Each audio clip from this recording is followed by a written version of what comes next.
fellow preppers and survivalists. My name is Willow, and today I'm going to talk about your single most important prep. If you're familiar with the primary areas of preparedness, you may be guessing water. You can only survive for 3 days without it, right? Or maybe shelter. Extreme cold or extreme heat can kill you in a matter of hours. Well, it's neither. Actually, your single most important prep is largely overlooked and isn't even one of the primary areas of preparedness. The most important prep is your health. Without it, you can't survive, and that's the whole point of prepping, right? If you don't have your health, all the preps in the world are pointless because you won't be around to use them. It won't matter how many ways you have to start a fire, purify water, or how many calories you've stashed. You may seem fine right now, but the prolonged physical, emotional, and mental stresses of a disaster could be the straw that broke the camel's back, plunging you into severe illness at a time when you need your health most. The sad and unfortunate truth is that right now in America, most people don't even realize they're sick because symptoms of sickness have become normal in American society. Did you know that nearly half of all Americans have a chronic condition, most between ages 18 and 64? More than a third of Americans have such high blood sugar that they're considered pre-diabetic, and over 90% aren't even aware of it.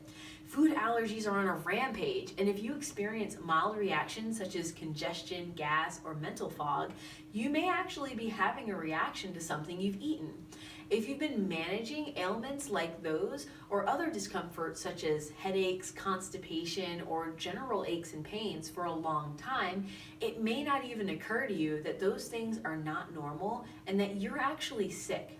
When you consider all of the statistics around chronic illness, diabetes, and prediabetes, and food allergies, there's a good chance that you could be sick too.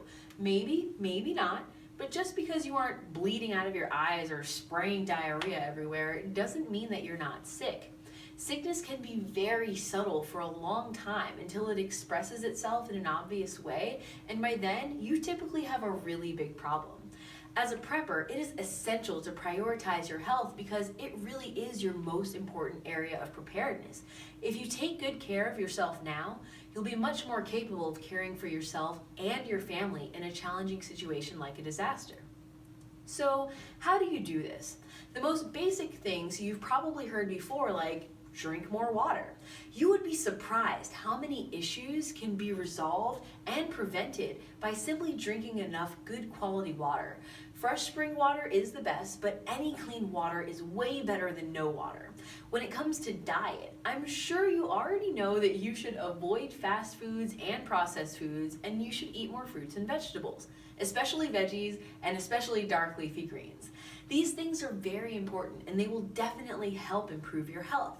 What you may not have heard before is to also look at the other areas of life that feed your health.